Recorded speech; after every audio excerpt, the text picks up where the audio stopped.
وہ باغ جس میں پھول و پھل لہلہاتے تھے، اب وہ باغیں خشک ہوتی نظر آ رہی ہیں، زمین پر جو سبزی تھی، ہریالی تھی، وہ سوکھی نظر آ رہی ہے۔ بسم اللہ الرحمن الرحیم۔ اللہم صلی وسلم علی سیدنا محمد وعلی آل سیدنا محمد کما تحب وترضی بان تصلی علیہ۔ اولیاء اگر آبادی میں نہ ہوں، اولیاء اگر سماج میں نہ ہوں، اولیاء اگر اس زمین پر نہ ہوں تو پھر کیا ہوگا؟ ان کے بغیر کیا زمین کا نظام اللہ تبارک و تعالیٰ کے فضل و کرم سے چلتا رہے گا؟ تو کیا یہ اللہ کی فضل کی شکل میں ہے؟ حقیقت تو یہ ہے کہ اولیاء اللہ کی فضل ہی ہیں۔ سمجھ میں آیا؟ اولیاء اللہ کے فضل ہی ہیں۔ اللہ تبارک و تعالیٰ کچھ صفات کی تجلی سے ان کو مجلہ کر دیتا ہے، روشن کر دیتا ہے، اور اسی صفات کی تجلی سے اس کائنات، اس دنیا کو، اس آبادی کو روشن کرتے رہتے ہیں۔ اموریں تکوینی کے انصرام اور تصرف کونیہ کی طاقت سے یہ مشرف ہوتے ہیں، یعنی اللہ تبارک و تعالیٰ نے ان کو وہ اختیارات، وہ پامر دے رکھا ہے اپنے فضل و کرم سے، جو دنیا کے نظام کے اندر یہ اپنے عمل دخل کو ثابت کرتے ہیں۔ اولیاء کرام کی زندگیاں جو ہیں یہ وہ پراسرار ہستیاں ہیں، ان کی برکت سے زمین پر اللہ تبارک و تعالیٰ باران رحمت نازل فرماتا ہے، یعنی زمین پر بارش گرتی ہے۔ حکم ہے نا کہ اگر میرے اولیاء نہ ہوتے تو تمہارے گناہوں کے سبب اس آبادیوں پر میں غضب کرتا، مگر یہ وہ اللہ کے پراسرار بندے ہیں، اللہ کے راز والے بندے ہیں، جن کے طفیل اللہ تبارک و تعالیٰ زمین پر بارش عطا کرتا ہے۔ نباتات یعنی گھاس بھوسے پر ہریالی انہی کی برکتوں سے نازل ہوتی ہے۔ اگر یہ نہ ہو تو آبادیاں سوکھ جائیں، پودے خشک ہو جائیں۔ اولیاء نہ ہوں تو جو گھاس بھوسے ہرے ہیں وہ ان کے اندر ہریالی ختم ہو جائے گی۔ کائنات ارضی پر مختلف قسم کے حیوانات، جو جانور ہیں، درندے ہیں، پرندے ہیں، تمام طرح کے جو کیڑے مکوڑے ہیں، سب انہی کی نگاہ کرم کے مرہون منت ہیں۔ شہری آبادیاں، شہر کا شہر، انہی کی برکت سے شاد و آباد ہوتی ہے۔ جس آبادی میں اللہ کا ولی نہ ہو اس آبادی پر اللہ غضب کی نظر فرماتا ہے، وہ آبادیاں تباہ ہو جاتی ہیں۔ شہری آبادیاں انہی کی برکتوں کی وجہ سے اللہ تبارک و تعالیٰ شاد و آباد فرماتا ہے۔ سلاطین کو ان کے عروج، یعنی بادشاہوں کے ان کے عروج و جوال میں ان کی مرضی یا ان کی خوشی یا ان کی ناراضگی کا دخل ہوتا ہے۔ یہ جس سے ناراض ہو جائیں تو اللہ ان سے ناراض ہو جاتا ہے، یہ جس سے خوش ہو جائیں اللہ ان سے خوش ہو جاتا ہے۔ زمانے کے اہم انقلابات میں، زمانے کے اہم تبدیلیوں میں ان کا بڑا کردار ہوتا ہے۔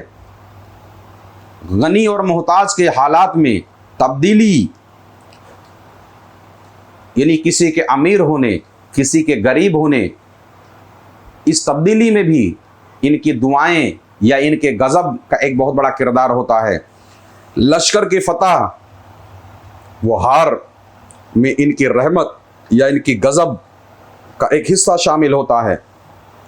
لوگوں کے قلوب، لوگوں کے دل کسی ایک بات پر ایک جاں ہو جانا یا منتشر ہو جانا، ان کے سکون قلبی کی وجہ سے یہ سب ہوتا ہے۔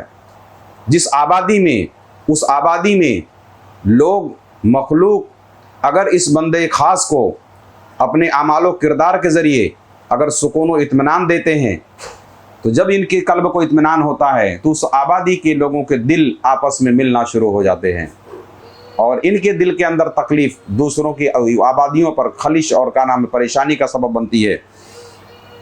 بلاؤں اور وباؤں کو رفع و دفع کرنے میں ان کا تصرف ہوتا ہے، یعنی ان کی آبادیوں میں ان کی اپنے اپنے علاقے ہوتے ہیں، ان کی اپنے اپنے بارڈر ہوتے ہیں کہ ایک ولی کی نگرانی، ایک ان کی ذمہ داری کی حد یہ ہے، ان حدوں میں بلائوں کا داخل ہونا اور بلاؤں کو پھر دعا کر کے اللہ تبارک و تعالیٰ کے بارگاہ میں سفارش کر کے ان کو یہاں سے دفع کروانا میں ان کا بہت بڑا کردار ہوتا ہے. جیسا کہ مشہور ہے شیخ شرف الدین یحییٰ منیری رحمۃ اللہ تعالیٰ علیہ کا کہ منیر کے بہیا کے جنگل میں آپ نے چیچک کی بلاؤں کو جو آپ نے مقید کیا. اس طرح کے بے شمار اللہ کی دی ہوئی طاقتوں کے یہ امین ہوتے ہیں. اللہ تبارک و تعالیٰ کی عطا سے اللہ تبارک و تعالیٰ اپنی شان کے مطابق ان کو کچھ ایسی طاقتیں عطا فرما دیتا ہے، ان کو اختیارات دے دیتا ہے جس کے ذریعے یہ مخلوق خدا کی خدمت کرتے رہتے ہیں. انہی کے اوراد و وظائف کے برکات سے اللہ تبارک و تعالیٰ مخلوق پر نظر رحمت فرماتا ہے. جیسا کہ مخدوم اشرف جہانگیر سمنانی رضی اللہ تعالیٰ عنہ کہ لطائف اشرفی میں ایک واقعہ ملتا ہے کہ مخدوم پاک رحمۃ اللہ تعالیٰ علیہ جب دوسری مرتبہ غالباً دنیا کی سیر کو نکلے، ایک آبادی سے گزرے. اس آبادی سے جب آپ نے گزرے تو دیکھے کہ آبادی بہت شاد و آباد ہے، بہت خوش نظر آ رہی ہے، باغوں میں پھول ہے، بہار ہے، ساری چیزیں نظر آ رہی ہیں. کچھ عرصے بعد جب گزرے آپ وہاں سے، کچھ عرصے بعد جب واپس لوٹے وہاں سے تو دیکھے تو وہ آبادیاں پوری ویران ہوئی نظر آ رہی ہیں. وہ باغ جس میں پھول و پھر لہلہا رہتے تھے اب وہ باغیں خشک ہوتی نظر آ رہی ہیں. زمین پر جو سبزی تھی، ہریالی تھی، وہ سوکھی نظر آ رہی ہے. جیسا میں نے اس سے پہلے عرض کیا کہ انہی کی وجہ سے، ان کی برکتوں سے زمین پر ہریالی ہوتی ورنہ خشکی آ جائے گی. یہی حال وہاں بھی ہوا. تو تمام آپ کے خلفاء مریدین حیران ہوئے کہ حضور چند ماہ پہلے بھی ہم لوگ یہاں سے گزرے تو یہ آبادی شاد و آباد تھی، آج یہ آبادی ویران نظر کیوں آ رہی ہے؟ مخدوم اشرف جہانگیر سمنانی نے مراقبہ کیا، سر مراقبے سے اٹھایا اور آپ نے فرمایا کہ یہاں کے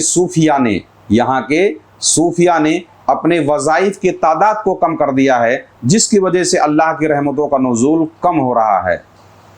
بات سمجھ آئی؟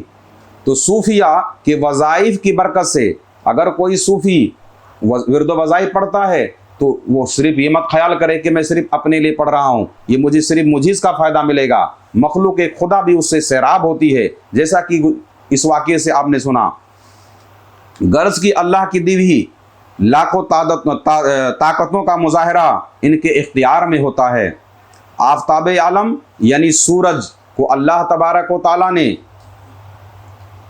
جو نور عطا کیا ہے، سورج کو اللہ نے جو روشنی عطا کی ہے، اسی روشنی سے تمام کائنات کو، اس زمین کو سورج روشن رکھتا ہے. تو اب اگر کوئی یہ شخص کہہ سکتا ہے کہ سورج کی خود کی روشنی ہے، اللہ کی دی ہوئی ہے.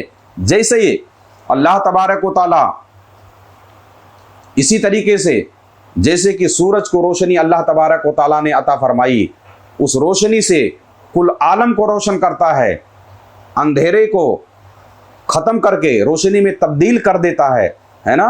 اسی طریقے سے اللہ تبارک و تعالیٰ کے اولیاء مثل سورج کے ہیں. سورج کی طرح ان کی مثال ہے. جیسے سورج اپنی کرنوں کے ذریعے روشنی پھیلا کر کے روشنی کے ذریعے اندھیروں کو دور کرتا ہے، اسی طریقے سے یہ اولیاء آبادیوں میں رہ کر کے اس آبادی کی ظلمت و کفر اور بدی کی جراثیم کو، اس کے اثرات کو ختم کرتے ہیں، اس کے برائیوں کے اندھیروں کو دفع کرتے ہیں. جس طریقے سے سورج اپنی روشنی کے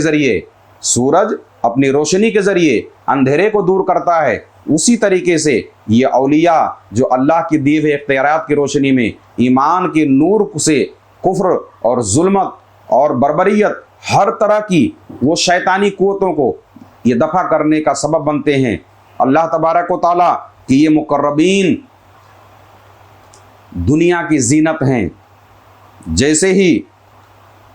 جیسے رات کے اندھیرے کی زینت چاند اور اس کی روشنی سے ہے، آسمان کی زینت ستاروں سے ہے، تو یہ اہل اللہ جو ہیں، یہ اولیاء کرام اس دنیا پر ستاروں کی طرح ہیں کہ اگر ستارے آسمان میں نہ ہو تو ستارے آسمان بے رونق نظر آئے گا اور زمین بے چین نظر آئے گی. تو یہ اولیاء جو ہیں یہ آسمان میں ستاروں کی طرح ہیں اور زمین پر لوگوں کی چین کی طرح ہیں، اور روشنی پھیلانے میں، ظلم کو دور کرنے میں یہ مثل سورج ہیں. انہی کی برکتوں سے اللہ تبارک و تعالیٰ